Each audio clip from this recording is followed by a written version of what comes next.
Vamos a ir al estudio de esta noche y en la continuación del estudio bíblico que habíamos empezado la semana pasada, el mensaje acerca de los recursos de Dios para el crecimiento del creyente o los recursos de Dios para la madurez espiritual.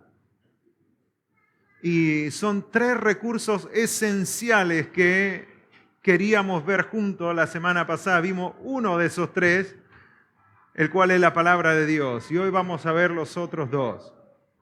Así que así como estamos, vamos a orar al Señor pidiéndole que Él hable a nuestras vidas, hable a nuestros corazones y luego sí empezamos a meditar juntos en la palabra del Señor.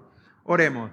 Señor, gracias te damos en esta noche. Gracias, Padre, por el enorme privilegio que tenemos de ser tus hijos, de estar acá en la iglesia escuchando tu palabra. Y qué privilegio, qué honra para nosotros poder, Señor, sentarnos con toda libertad, escuchar tu palabra. Por ahí libertad que otros no lo tienen, Señor.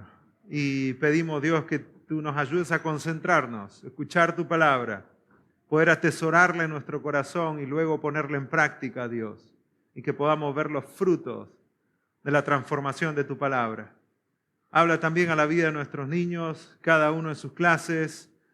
Te lo pedimos todo esto en el nombre de Jesús. Amén. Muy bien, los tres recursos esenciales para el crecimiento del creyente, para la madurez de cada uno de nosotros, la madurez espiritual, son la palabra de Dios, la oración y la comunión con los hermanos. Hay otras cosas sin duda que el Señor utiliza, y el Señor utiliza todo en realidad para que su obra sea hecha en nosotros. Y el primer recurso indispensable, que sin este recurso no podemos crecer espiritualmente. No hay forma como lo hagamos.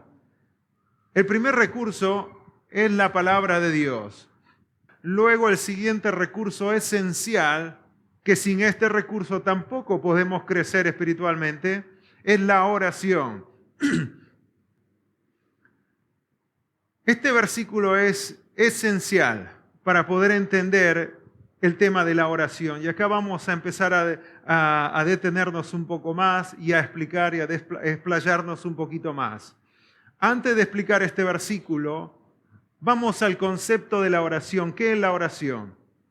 Algo lo habíamos mencionado, pero si tan solo pudiéramos grabarnos este concepto de que la oración es una comunión íntima con Dios, ya podríamos tener gran bendición en nuestra vida. ¿Por qué? Porque no es tan solamente hablar con Dios, es una comunión íntima con Dios de corazón a corazón. Dios no quiere escuchar lo hermoso que suenan nuestras palabras. Dios quiere escuchar tu corazón, mi corazón. Dios ve lo que está ahí. Dios quiere escuchar las cosas que salen de nuestro corazón.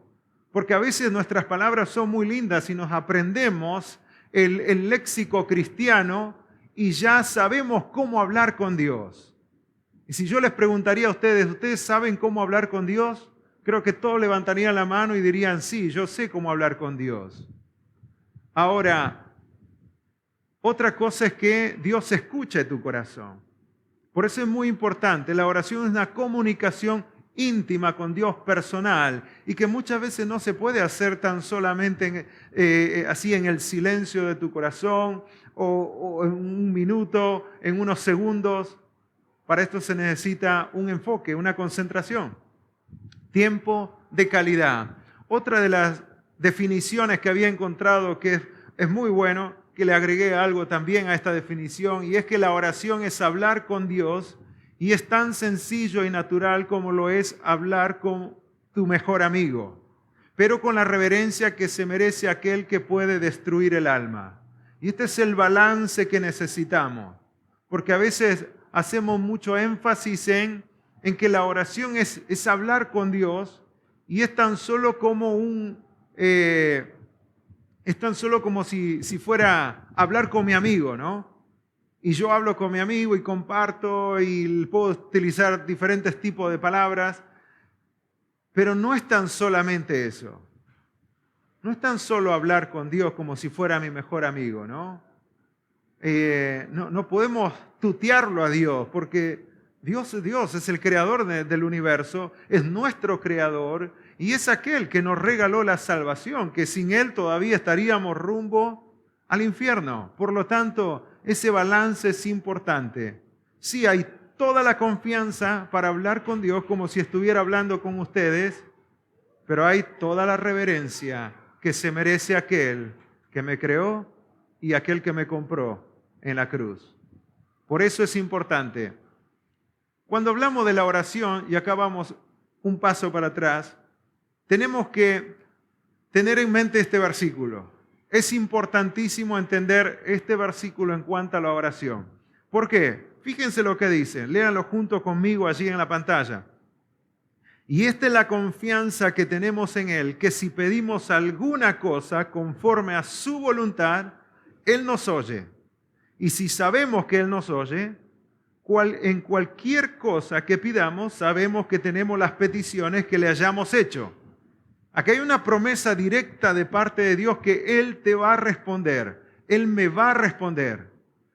¿Estamos de acuerdo hasta acá? Es claro lo que el Señor dice, que Él nos oye y Él nos responde.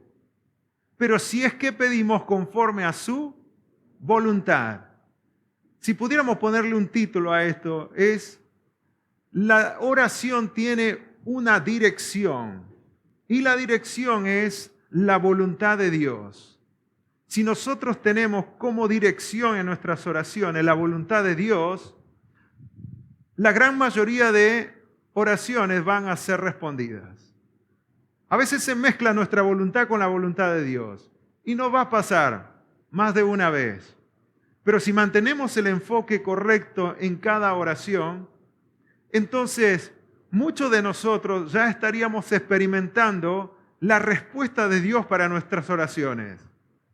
Ahora, no se trata de lo que yo quiero lograr en la vida, no se trata de lo que yo quiero en la vida, sino de lo que Dios quiere hacer a través mío. Dios puede darnos todo lo que nosotros queremos de la noche a la mañana. Él no tiene ningún problema.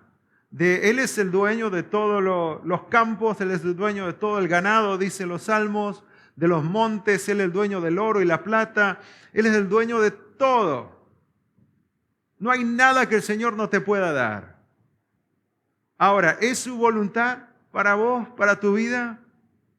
No lo sabemos nosotros, pero Él sí lo sabe. Y Él solamente va a cumplir su voluntad en tu vida y en mi vida. Él no va a cumplir tu voluntad. Él sabe que te podés lastimar si Él te concede tu voluntad. Por lo tanto, la voluntad de Dios es la dirección de nuestra vida, el objetivo al que tenemos que apuntar, hacer la voluntad de Dios. Dice que si le pedimos alguna cosa conforme a su voluntad, esta es la confianza, dice. Con toda confianza le podemos pedir. Porque es su voluntad. Y dice, y si es su voluntad, Él te oye. En cualquier cosa que le pidas dentro de su voluntad. Y si Él te oye, entonces quédate tranquilo que Él te va a responder. Esta es una promesa directa de parte del Señor. Él te va a responder. ¿Cuándo y cómo? No lo sabemos. El Señor no nos da detalles, ¿no? Y ahí es donde patinamos un poquito nosotros, porque queremos al menos decime, Señor, ¿cuándo? Al menos decime cómo, ¿no? ¿Cómo? Será a través de, no sé, poniendo la situación financiera. Señor, ¿cómo me vas a responder? A través de un, no sé, préstamo, crédito hipotecario. Señor, ¿cómo me vas a responder? A través de un hermano que viene, me visita y me entrega un sobre. Al menos algo así me quedo tranquilo y sigo orando. El Señor no dice. Y eso es lo hermoso, porque eso aumenta nuestra fe, nuestra expectativa. Y de pronto Dios abre las puertas y te sorprende. Es así como obra Dios. No te dice cómo ni cuándo, pero Él te promete que te va a responder si oras conforme a su voluntad. Esa es la dirección, su voluntad, porque la voluntad de Dios es buena, agradable y perfecta para nuestra vida. No hay otra cosa mejor. ¿Qué mejor que perfecto, no? Mi voluntad no es ni buena, ni agradable, ni perfecta. Mi voluntad ya está contaminada, influenciada por el egoísmo. Pero la voluntad de Dios para mi vida es buena, agradable y perfecta. Ahora, cuando hablamos de la voluntad de Dios, tan solo para que tengamos un ejemplo de las veces que el Señor menciona directamente su voluntad, por ejemplo, Él dice que su voluntad es que nosotros hagamos el bien. En 1 de Pedro 2.15, Él dice que su voluntad es que nosotros hagamos el bien. ¿Cómo Dios no te va a responder si le pedís de que te ayude a hacer el bien? Qué hermoso es eso. Señor, ayúdame a hacer el bien a mi hermano, a mi hermana. Ayúdame a hacer algo bueno por mis hermanos en la iglesia. Ayúdame a hacer el bien. Dios está en el negocio de hacer el bien a la humanidad y nos quiere usar a nosotros. Otra de las veces que aparece directamente la voluntad de Dios es que la voluntad de Dios es nuestra santificación. Él quiere que seamos santos. ¿Cómo Dios no nos va a responder si le pedimos que seamos santos? Señor, ayúdame a ser santo. ¿Cuántas veces le hemos pedido al Señor eso, no? Quizá por ahí ni nos acordamos cuándo fue la última vez. Es la voluntad de Dios. Si creces en santidad, vas a crecer en bondad. Es algo lógico, ¿no? Mientras más maduro, más santo sos en la práctica, más bendición vas a hacer para tus familiares y tus hermanos en la iglesia. Otra de las veces que aparece es que seamos agradecidos. Primero, la santificación aparece en 1 Tesalonicenses 4.3. Es su deseo, su voluntad, nuestra santificación. Y en 1 Tesalonicenses 5.8 es que seamos agradecidos en todo. Señor, ayúdame a ser agradecido en todo. Cuando hay poco, cuando hay mucho, que seamos agradecidos. A Él le encanta, a Dios le encanta ver a sus hijos que son agradecidos. Escuchar a hijos agradecidos. ¿A cuánto le gustaría que sus hijos sean mal agradecidos? A nadie, ¿no? O desagradecidos. A nadie. Imagínense, si un hijo a usted le pide, mamá, papá, ¿me ayudas a ser agradecido? Qué hermoso escuchar eso. Es raro también, ¿no? Es raro que un hijo venga y nos diga eso. Pero es la voluntad de Dios que seas agradecido. ¿Ya te respondió el Señor la petición o todavía no? Bueno, tenés que ser agradecido. Es la voluntad de Dios. Hasta que Él te responda, hasta que Él me responda, yo tengo que vivir con un corazón agradecido. No, pero el trabajo lo quiero ahora. Si no, no como. Bueno, sé agradecido, aunque no haya nada para comer, agradece. Con el estómago vacío hay que agradecer. Si tengo el estómago lleno, agradezco igual. Por eso es importante esto. Y hay otro versículo en 1 de Tesalonicenses que se me viene a la mente ahora, creo que es 1 de Tesalonicenses capítulo 2, que dice que la voluntad de Dios es que todos vengan al conocimiento de la verdad. Todos se arrepientan y vengan al conocimiento de la verdad. La voluntad de Dios. ¿Cómo Dios no va a contestar nuestras oraciones si le pedimos por la salvación de nuestro vecino, por la salvación de nuestro pariente, por la salvación de nuestro hijo, de nuestra hija, nuestro tío, tía? ¿Cómo no nos va a responder? Él quiere, Él está más deseoso que nosotros que eso se cumpla. Y cuando nosotros empezamos a pedir, es impresionante cómo Dios empieza a responder esas oraciones. ¿Cómo, cuándo? Como les decía, no lo sabemos, pero es su voluntad. Cuando hablamos de la obra de Dios, del avance de la obra de Dios, el Señor Jesús le dijo a sus discípulos, rogar al Señor de la mies que envíe obreros a la mies. Rogad al Señor de la mies, de la obra, que envíe obreros a la obra. Así que quiere decir que el Señor quiere enviar obreros a la obra. Tan solo tenemos que pedirle. Por eso este versículo es importantísimo cuando hablamos de la oración, porque esto canaliza nuestra oración, le da una dirección hacia la voluntad de Dios. Avanzando en cuanto a la oración. La oración implica clamar a Dios. No es tan solo, como les decía, una oración superficial, sino que Dios quiere escuchar nuestro corazón. Y Jeremías 33:3 es un ejemplo claro de esto. Dice, clama a mí y yo te responderé y te enseñaré cosas grandes y ocultas que tú no conoces. Este es un versículo que a todos nos encanta, ¿no? Yo quiero ver, Señor, esas grandes cosas ocultas para mí. ¿Cuántos quisieran ver esas cosas en su vida? Creo que todos queremos ver. Ahora, no está hablando de cosas materiales, aclaro por la duda, nuestro corazón es materialista por naturaleza y nos vamos hacia esas cosas. Pero el Señor no dice eso. Él solamente dice que Él nos va a responder si clamamos a Él y que Él nos va a enseñar cosas grandes y ocultas que nosotros no conocemos. Él te dará sabiduría que nunca lo tuviste. Él te dará cosas que necesitas para hacer su voluntad en este mundo que nunca imaginaste tenerla. Y tiene un amplio rango de respuestas que Dios nos puede dar a través de esta oración. Pero la clave está en clamar. Y clamar no es solamente una oración mecánica. Clamar va directo a lo profundo de nuestro corazón. Muchas veces nosotros oramos, pero no todas las veces clamamos. Y ahora es interesante que muy pocas veces vemos esas grandes cosas que el Señor tiene para mi vida, para tu vida. ¿Cuántas veces le pediste al Señor de corazón? Y mientras preparaba este mensaje era una exhortación directa a mi corazón. Porque quizás tengo que ponerle más énfasis a la oración en mi vida y en la iglesia. Clama a mí y yo te responderé. ¿Cuántas veces clamaste por esa necesidad que hay en tu vida?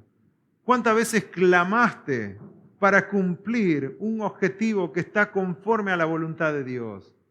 Clama a mí, este es un gemido del corazón que sale de lo profundo del corazón. Esta es una expresión con franqueza, con sinceridad, que sale de lo profundo de nuestro corazón hacia nuestro Padre Celestial que nos escucha. Señor, muéstrame esas cosas que tenés para mi vida. Ayúdame a hacer tu voluntad. Me acuerdo de Nehemías cuando le dijeron que los muros de la ciudad de Jerusalén habían sido derribadas y el pueblo estaba en grande afrenta y que había mucho peligro porque no había ninguna defensa y todos los muros caídos, la ciudad destruida. Cayó ahí de rodillas en clamor a Dios, preparando su corazón para las cosas que Dios le iba a mostrar. Nehemías no sabía que el rey le iba a proveer de todo lo que él necesitaba para reconstruir los muros. Pero él clamó de lo profundo en su corazón. ¿Cuántas veces hemos clamado así? Por el comportamiento de nuestros hijos. ¿Cuántas veces hemos clamado así por la salvación de alguien? Clama a mí, yo te responderé. A veces estamos entre la encrucijada de no saber qué hacer. ¿Qué vamos a hacer el próximo mes? ¿Qué vamos a hacer el próximo año? ¿Qué vamos a hacer con esto? ¿Qué vamos a hacer? Clama, es la respuesta del Señor. Clama y yo te responderé y te enseñaré cosas grandes y ocultas. No nos cansemos de clamar al Señor. Y como le decía, esto es para todos. No es solamente para ustedes, es para mí también, que nos unamos en ese clamor, en ese gemido de nuestro corazón, desesperado por ayuda, por socorro al Señor. Quizás el Señor no nos da lo que necesitamos, pero te da la sabiduría que necesitas para tomar una decisión que cambie el rumbo de tu familia y de tu vida para siempre. La oración no solamente implica el clamar a Dios, sino que la oración es nuestra ayuda en la tentación. ¿Cuántas veces he sido librado por la oración? ¿Cuántas veces este versículo se me vino a la mente? Y qué bendición que se me haya cruzado por la mente en ese momento. Velad y orad para que no entréis en tentación. El espíritu de la verdad está dispuesto, pero la carne es débil. Velar y orar, estar en alerta, significa velar, estar en alerta, estar en esa posición de centinela, de alerta y orar para que no entréis en tentación. El espíritu está siempre dispuesto a obedecer a Dios, pero la carne es débil. Por eso tenés que orar, porque nosotros somos de carne y hueso y tenemos debilidades, algunos más que otras, algunos más que otros, otros menos, pero todos tenemos debilidades y tenemos que orar. Fíjense hasta en el hecho de orar a Dios. Los discípulos tenían que orar mientras el Señor Jesús oraba al Padre. En el momento en el huerto del Getsemaní, cuando el Señor Jesús se fue a orar al Padre, si es tu voluntad, pasa de mí esta copa, le dijo a sus 3 discípulos, a Pedro, Juan y Jacobo, quédense acá, oren, porque mi alma está grandemente triste, turbada. Sabía lo que se venía. Él dice, oren. ¿Saben qué hicieron los discípulos? Se quedaron dormidos. Como muchas veces nos pasa, ¿no? Voy a orar por todos estos motivos antes de ir a dormir. Antes que termine el día voy a orar. Saca la lista o por ahí empieza a hacer memoria en la mente y de pronto se acuerda cuando ya los pajaritos están cantando porque amaneció. Y no nos damos cuenta que somos igual que los discípulos. A todos nos pasa eso de que somos débiles. Aún para la oración tenemos que pedirle al Señor, danos fuerza, ayúdame a enfocarme en la oración, ayúdame a concentrarme en esta oración, porque es importante. No nos olvidemos, en medio de la tentación, la oración es esencial. Así como la palabra de Dios, la oración es esencial. No hay forma como nos tengamos victoria sobre la tentación si no oramos por esas debilidades. El Señor te va a mostrar qué hacer en ese momento. A José le mostró. Y a José le dijo que corra, que huya. Y salió corriendo José y honró a Dios y obedeció a Dios. Los discípulos tenían que orar. Tendrían que haberse quedado de pie al menos. O hubieran caminado mientras oraban. Pero tendrían que haber orado. Ellos estaban cansados, pero la necesidad era grande de que le apoyen a su maestro en oración. Tu carne, mi carne es débil. No solamente va a caer, sino que tiene deseo de caer. En cualquiera sea la tentación que tenga. En lo financiero, en lo inmoral, en la mentira, el engaño, el enojo. Cualquiera sea la tentación que tenés de continuo. Tu carne quiere caer, porque es débil. Por eso el Señor dice, velad y orad. No podés relajarte en cuanto a esto. Tenés que estar en un espíritu de oración y orar por esas debilidades. A veces no nos damos cuenta de las tendencias que nosotros tenemos. Nuestra mente está grandemente preocupada. Tan preocupada y cansada que muchas veces no queremos orar a Dios, sino que queremos relajarnos. Hay veces que a mí me pasó y probablemente les haya pasado a ustedes, que estaba tan cansado, preocupado en mi corazón, en mi mente, que solo quería despejar mi mente, que solo quería mirar una película, que solamente quería salir y caminar. Es la tendencia humana que tenemos, pero el Señor, sabiendo eso, nos dice, velad y orad, para que no entréis en tentación, para que no caigas. Empezá a orar. No solamente la oración es nuestra ayuda en la tentación, sino que la oración es nuestra ayuda en las preocupaciones. Y esto es algo que trae paz a nuestro corazón. Filipenses 4, 6 al 7. Conocido este versículo, quizás algunos lo saben de memoria.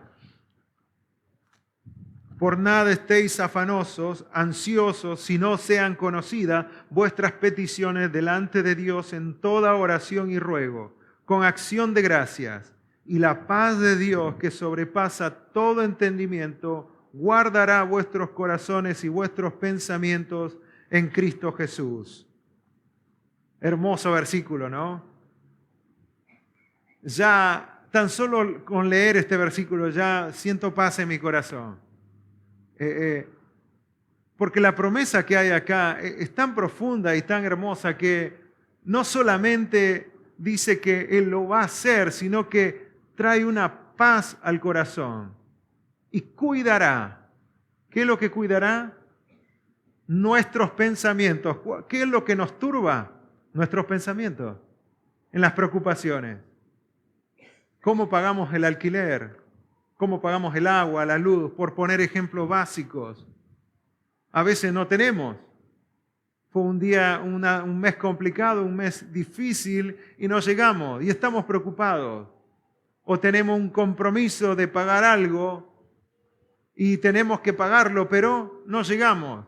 ¿Y qué es lo que se turba nuestra mente? Continuamente está pensando, ¿qué hago? ¿Qué hago? ¿Qué voy a hacer?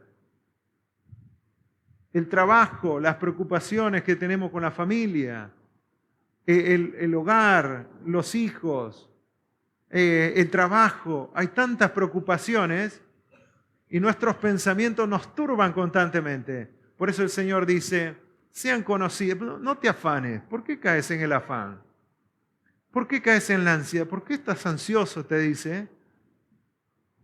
Como si el Señor no conociera nuestro corazón.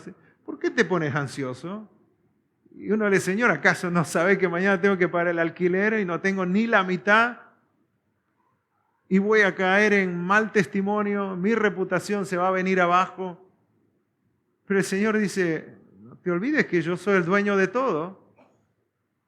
Tenés que pedirme, tenés que ir a mi presencia y que tus peticiones sean conocidas delante de mí en toda oración, ruego, con acción de gracia, siempre dando gracias. Y eso es lo que vamos a ver enseguida. Y la paz de Dios que sobrepasa todo entendimiento va a cuidar tu corazón y tu mente. ¿Saben que esto es algo que no se puede explicar? Yo les podría explicar cómo yo he sentido la paz de Dios, pero yo no puedo explicar cómo Dios te va a dar esa paz que sobrepasa todo entendimiento. Solo lo podés experimentar. Por eso te animo, les exhorto a experimentar esta paz que sobrepasa todo entendimiento. Si todavía no lo experimentaste, desafíate a experimentarlo. Crece en tu tiempo de oración. Crece en esa hermosa herramienta que es la oración y verás cómo la paz de Dios que sobrepasa todo entendimiento, dice, cuidará tu corazón y tu mente. ¿Cómo puedo explicarlo si sobrepasa todo entendimiento? Por eso solo lo podemos experimentar. Y ahora la oración es en todo tiempo, no solamente en un momento cuando venimos a la iglesia, desayuno, almuerzo y cena. Bueno, la merienda no, porque es muy casual, es más informal la merienda, solo desayuno, almuerzo y cena. Es en todo tiempo. Tesalonicenses 5:17 dice, orad sin cesar. Acá no dice César el versículo, el humor de todos los pastores en este versículo, ¿no? No dice orad con César, sino orad sin cesar. Con César, sin César, puedes orar con quien sea, pero siempre, el objetivo acá es siempre, orad siempre. ¿Cuántas veces les pasó que estaba en una situación difícil y tuviste que orar en tu corazón? No había momento para decir, bueno, discúlpame, voy a orar un ratito y dame un segundo y te respondo, ¿no? Señor, te pido que me des sabiduría. Muchas veces no hacemos eso. Pero en nuestro corazón, que está conectado con Dios, nosotros podemos inmediatamente pedirle sabiduría al Señor. Y me ha pasado muchas veces decir, Señor, ayúdame, no sé qué hacer acá, ¿qué le digo? ¿Qué le respondo? ¿Cómo lo hago? Dame sabiduría en tu corazón. Y no se escuchan las palabras, son segundos, pero esa es la idea en este versículo, de que la oración tiene que ser siempre. Si podés orar en voz alta, hacelo, pero si no podés, en ese momento podés dirigirte con toda confianza al Padre Celestial y hablar con Él, con nuestro Padre Celestial. Él es nuestro Padre, pero no solamente de una forma formal. Es tan profunda la relación que dice la Biblia que le podemos decir, papito, amado Padre, A eso llega la confianza con Dios. Por eso es constantemente, Él nos escucha. Ahora, quisiera animarlos a que todos podamos estar en oración todo el tiempo, porque eso va a cambiar mucho cómo nosotros nos manejamos como iglesia, cómo nosotros interactuamos como cuerpo, como familia. Porque sin estas dos herramientas, la palabra de Dios y la oración, no se puede poner en práctica la tercera herramienta. Y la tercera herramienta está interlazada con estos dos recursos que tenemos, la oración y la palabra de Dios. Por el próximo recurso es la comunión entre los hermanos. Por eso es importante la oración. Y yo les animo, si todavía no tienen el hábito de orar antes de ir a dormir, que puedan hacerlo. A veces con el cansancio vamos y nos tiramos a la cama cansados y nos dormimos. ¿Por qué no orás al Señor? Y es el mejor momento para confesar tus pecados, tus faltas al Señor, porque durante el día seguro que algo cometiste en la voluntad del Señor. Durante el día algo hice en contra de la voluntad de Dios. Si no peco en hechos, dice la Biblia, peco en palabras, ya sea de hechos o de palabra, siempre caemos. Por lo tanto, es el momento de confesar al Señor, ir a dormir en paz, levantarse en paz y continuar el nuevo día. El desayuno, el almuerzo y la cena está de más decirlo, porque ya sabemos que tenemos que agradecer al Señor por cada una de esas comidas que el Señor nos provee. Pero todo el tiempo, no nos cansemos de pensar de que nuestro Padre está con nosotros, pero nos quiere escuchar. Él ya sabe lo que necesitamos. Él sabe todo, pero Él nos quiere escuchar. Es como aquel hijo, ¿no? Que dice, pero ¿no te diste cuenta, papá, que estoy sin zapatos? Se me rompieron los zapatos. Estaba tan distraído el papá que no se dio cuenta, ¿no? Y tan solo era motivo de que el hijo le haga recordar. Ahora, muchas veces nosotros no nos acordamos de la necesidad de nuestros hijos. Dios lo sabe todo, pero Él espera. Dios lo sabe todo, pero Él espera que nosotros le digamos a Él. Ahora, ¿qué debe incluir nuestra oración?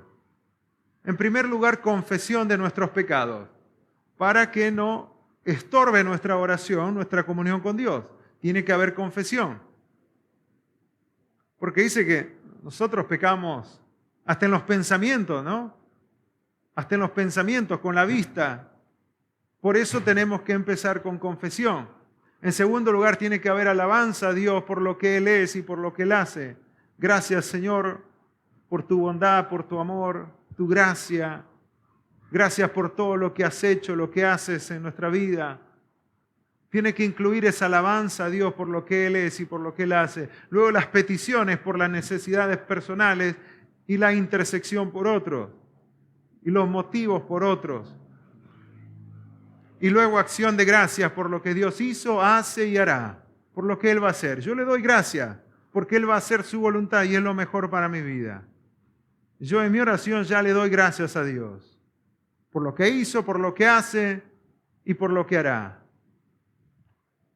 Estas cosas tienen que estar incluidas en nuestra oración y sin duda vamos a crecer grandemente.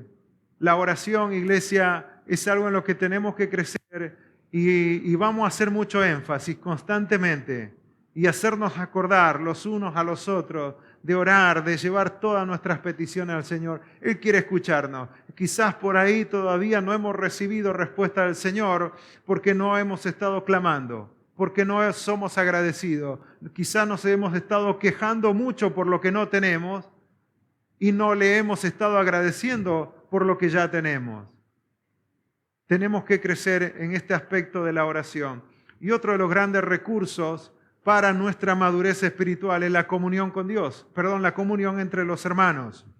Y no es fácil esto. Este es un tema muy amplio, pero vamos a tratar de resumirlo y hacerlo de forma práctica para que se entienda qué es esto de la comunión con los hermanos. La palabra comunión ya nos dice el significado, es una común unión. Por eso la Biblia habla de un mismo sentir, de un mismo Dios, de un mismo pensamiento, de un mismo bautismo, un mismo espíritu. Todo uno solo, un mismo. Hay una unión y lo que nos une a todos nosotros es Cristo. Cristo en nuestro corazón. Por eso no podemos tener una comunión con aquel que no tiene a Cristo en su corazón. Si hay una persona que no tiene a Cristo en su corazón, no cree en Dios, no cree en Jesucristo como único salvador de sus pecados, de su alma, entonces no puede haber una comunión. No hay una común unión con esa persona. Podemos charlar y tener similitudes en muchas cosas, podemos coincidir en muchas cosas, pero esta común unión es totalmente diferente. Esto es algo que nos une. Esto es algo que nos ata, nos une como si fuera una soga que nos va uniendo a todos. Por eso el Señor habla del cuerpo, porque el cuerpo está todo entrelazado. No hay una parte que esté separada de nuestro cuerpo que no sea parte de nuestro cuerpo. No se puede funcionar de esa forma. Por eso una de las grandes figuras de la iglesia, de nosotros, es el cuerpo. La IBM es el cuerpo de Cristo en Barrio Hermoso, en Posadas, en Misiones. Es la representación del cuerpo de Cristo. Y qué hermoso que así el Señor nos enseñe de que somos un cuerpo y que tenemos que trabajar juntos. Este versículo nos ayuda mucho a entender cómo tenemos que animarnos unos a otros en esta vida de comunión. Y considerémonos unos a otros para estimularnos al amor y a las buenas obras, no dejando de congregarnos como algunos tienen por costumbre, sino exhortándonos y tanto más cuando veis que aquel día se acerca. Qué hermoso versículo. Dice que algunos que tienen por costumbre no congregarse. Pero acá el significado de este versículo va mucho más allá de lo que nosotros podemos entender. La aplicación práctica, sin duda, siempre lo traemos a el lado de congregarnos y estar juntos. Y sin duda es el concepto también. Pero acá el significado de este momento, del contexto en que fue escrito este pasaje, es diferente en el sentido que es mucho más profundo. Dice, considerémonos unos a otros. Considerarse quiere decir, tener en cuenta a tu hermano. Considéralo. Tomalo en cuenta. Lo opuesto de considerarlo, ¿saben qué sería? Ignorarlo. Y hasta nos suena como que resuena un poquito, ¿no? Ignorarnos unos a otros. Suele pasar. Por eso la Biblia dice, considera a tu hermano, tenelo en cuenta, toma a tu hermano, considéralo como que es del cuerpo, porque es del cuerpo. Unos a otros para estimularnos, dice, y esta palabra estimularnos significa provocar, para provocarnos al amor y a las buenas obras. Considero a mi hermano, lo tengo en cuenta a mi hermano, para que juntos nos provoquemos a amarnos, para que juntos nos provoquemos a hacer buenas obras. Qué interesante los conceptos, cómo Dios utiliza el cuerpo, la iglesia, para que unos a otros se provoquen a hacer buenas obras. Y la verdad que a veces sí, ¿no? Uno dice, bueno, tengo que esforzarme porque si no me esfuerzo, me va a salir la carne, dice uno. Entonces me voy a esforzar para amarlo, para ser bondadoso con él. ¿Y cómo el Señor utiliza a tu hermano para ayudarte a crecer en esa área? Por eso, sin la comunión con los hermanos no podemos crecer. No podemos madurar espiritualmente porque va en contra de la voluntad de Dios. Nos provocamos a amarnos, a hacer buenas obras. Y luego dice, no dejando de congregarnos como algunos tienen por costumbre. Ahí esa palabra no dejando significa no desertando. No desertando, porque en el contexto es que todos tenemos que estar para aquel día cuando el Señor venga a llevar a su iglesia. Que estemos listos para cuando el Señor viene a llevar a su iglesia. Que no desertemos, dice, como algunos tienen por costumbre. Algunos ven difícil la situación. Y como decía Pablo en cuanto a la lectura bíblica, ¿no? Aquellos judíos que estaban siendo perseguidos, en esta carta de los Hebreos estaban un poco cómodos ellos. Ya la situación había cambiado un poco y algunos de ellos estaban muy cómodos.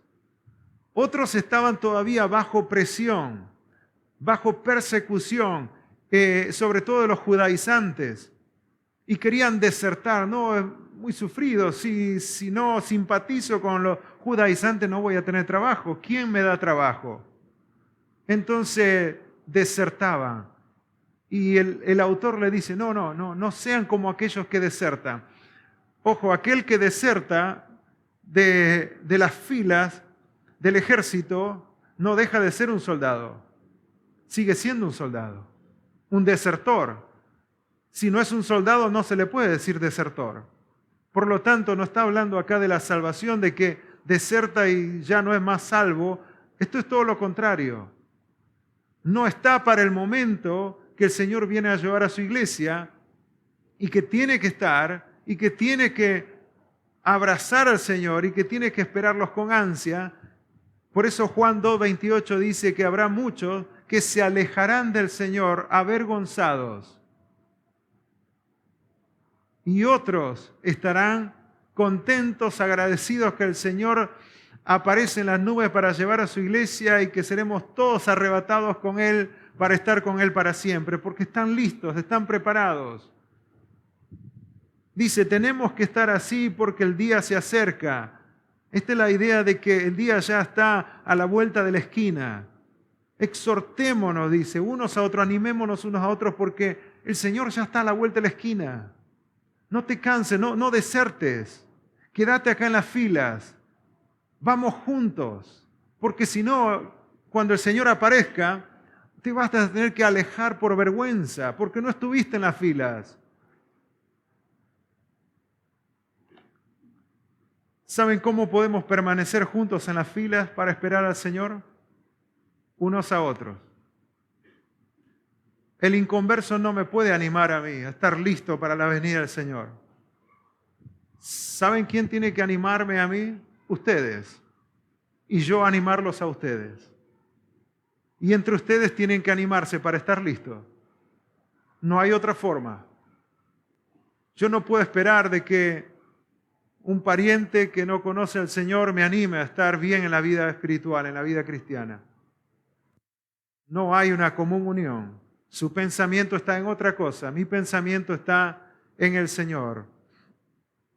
Por eso este versículo es muy importante. Alguien lo parafrasea este versículo de esta forma. Puesto que ustedes ven que aquel día se acerca y que ya falta solo un poquito, aférrense a esa esperanza y no sean unos desertores. Aférrense a esa esperanza de que el Señor ya llega, ya está ahí. Avanzando con la comunión. La comunión unos con otros es esencial para nuestro crecimiento espiritual.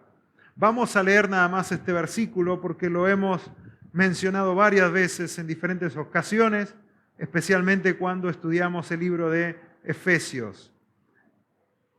Efesios 4,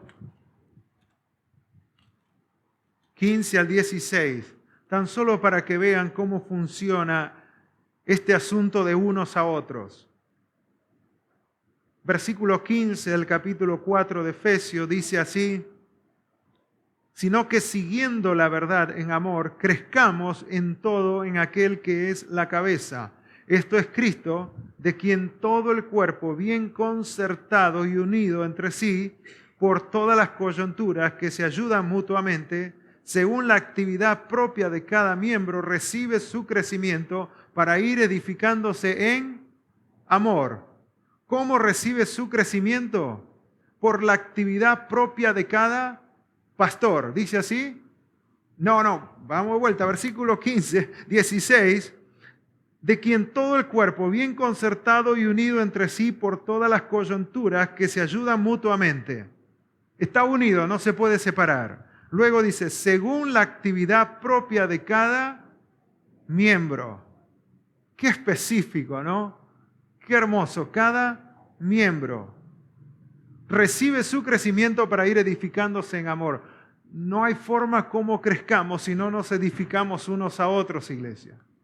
Yo puedo escuchar 20.000 mensajes por YouTube, tener todo el conocimiento necesario, puedo escuchar a los mejores teólogos, tener conocimiento, estar inflado de conocimiento, pero aún así no ser maduro espiritualmente.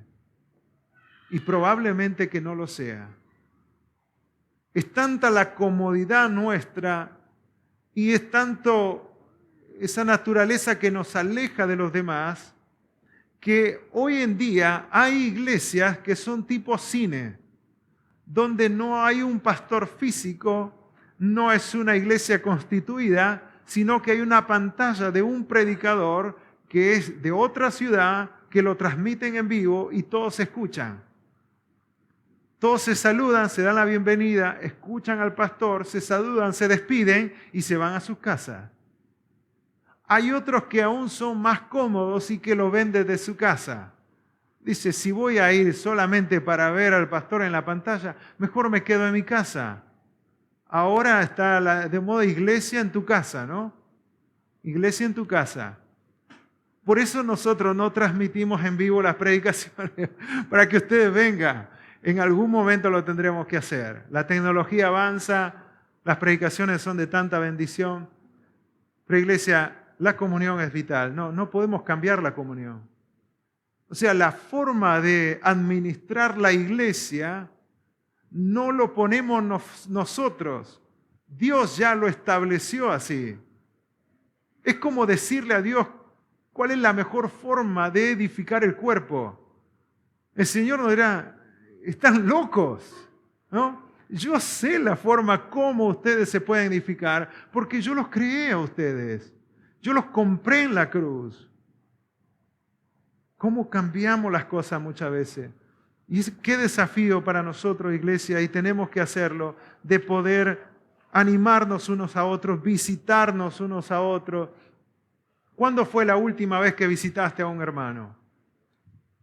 Que no sea tu amigo, tu mejor amigo, es que no sea el amigo, hermano en Cristo de las mateadas o del Tere.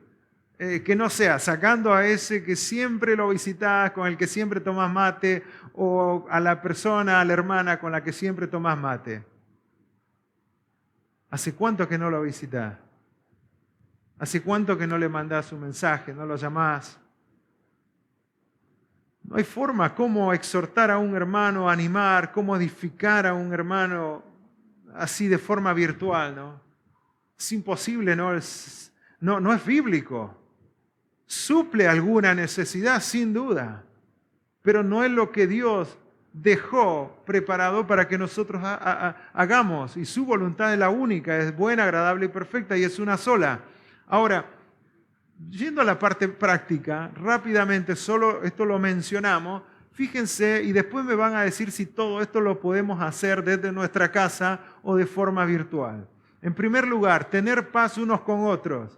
Y de forma virtual es mucho más fácil, ¿no? Amarse unos a otros. Bueno, no lo conozco, así que no lo puedo amar. Sentir lo que el otro siente. Si ni siquiera lo veo, ¿cómo voy a sentir lo que el otro siente? O sea, tener paz unos a otros, si no estamos juntos, sirviendo juntos, creciendo juntos, ¿cómo podemos saber si tenemos paz unos con otros? Amarse unos a otros, sentir lo que el otro siente, soportarse unos a otros. Todo esto sucede en la comunión. Yo voy a crecer en esa idea de ser flexible con mi hermano, de soportarlo cuando estoy junto con él, cuando oro con él, cuando compartimos la palabra con mi hermano, cuando oramos juntos, cuando servimos juntos. Y la misma forma para él, aceptarse unos a otros. Fíjese, todo esto habla la Biblia constantemente, unos a otros, amonestarse unos a otros, saludaos unos a otros, servirse unos a otros, ayudar a llevar las cargas unos a otros, perdonarse unos a otros, enseñarse y exhortarse unos a otros, animarse unos a otros. edificarse unos a otros y confesad vuestras ofensas unos a otros. No es que yo tengo que confesar mis ofensas a mis hermanos como se hace en la religión católica. Esto es otra cosa. Si hay algo contra mi hermano, yo le confieso y él me confiesa y hay paz y continuamos. Hospedaos unos a otros. Esto si no se puede hacer virtual, ¿no? Esto es imposible. Hospedaos unos a otros. Iglesia, esto no solamente implica hacer que el hermano pase una noche en tu casa o solo cuando viene una visita o un hermano de otra iglesia, un misionero, lo hospedo. Esto también es pasar tiempo juntos en una casa, hospedados unos a otros. Es el de ser anfitrión, la idea de ser anfitrión. A veces no queremos organizar nada en casa, no queremos arreglar nada, hasta para tener la excusa de no, mi casa no, está todo en desorden. Ya cuando organice todo, ahí te invito y tomamos unos mates. Pasan los años y la casa sigue desordenada. Esto tiene que animarnos a ordenar la casa, a tenerla lista para recibir a mi hermano, tomar unos mates. Fíjense la iglesia primitiva. Y perseveraban en la doctrina de los apóstoles, en la comunión unos con otros, en el partimiento del pan, que es la Santa Cena, y en las oraciones. No podemos separar estas cosas. Si queremos crecer espiritualmente, si queremos que este año sea diferente, tenemos que permanecer en estas cosas. Vamos a ponernos de pie y terminamos. Son 2 predicaciones en las que yo quería incluir estos 3 recursos indispensables. El Señor va a utilizar diferentes circunstancias, el Señor va a utilizar las pruebas, situaciones difíciles, cualquier circunstancia en nuestra vida lo va a utilizar para nuestro crecimiento, para nuestra santidad, pero estas 3 cosas que hemos visto, estos 3 recursos son esenciales. Si hay uno de ellos que falla, no vamos a ser edificados, no vamos a crecer espiritualmente. Le podemos buscar la vuelta, podemos filosofar y interpretar los versículos de otra forma, pero la voluntad del Señor es una sola. Y el Señor es el que pone las reglas de cómo nosotros crecemos espiritualmente, de cómo nosotros crecemos como familia, como cuerpo. Y le digo algo, nosotros como iglesia hemos crecido mucho en la unidad, en la comunión. Los que por ahí visitan otras iglesias o algunos de los líderes que por ahí vamos y visitamos otras iglesias, a veces nos damos cuenta cuánto Dios ha bendecido nuestra iglesia por lo unido que somos. Pero hay cosas todavía que mejorar. Y hay que mejorarlas porque si no, el enemigo va a aprovechar. El enemigo no tarda un segundo en tomar ventaja de algunas cosas que tenemos que mejorar para destruir la iglesia. Cada vez que nos juntemos, primero hagamos el desafío, hagamos el plan de juntarnos con alguien que todavía no nos hemos juntado. Y cuando lo hagamos, sea tomando mate, un té, un café, lo que sea, compartamos algo espiritual. No sea solamente hablar de la vida, compartirle lo que el Señor te está enseñando. Compartirle un versículo, compartirle, orar aunque sea con el hermano, oren por las necesidades. Porque hablar de la vida es fácil y se mantiene una conversación más o menos superficial y ninguno se mete en la vida del otro y estamos todos bien. Pasan los años y no crecemos. Así que seamos intencionales en compartir algo espiritual y les aseguro que para fin de año no seremos la misma iglesia y el Señor bendecirá grandemente su iglesia, porque no hay nada que pueda derribar y que pueda detener el avance de una iglesia unida.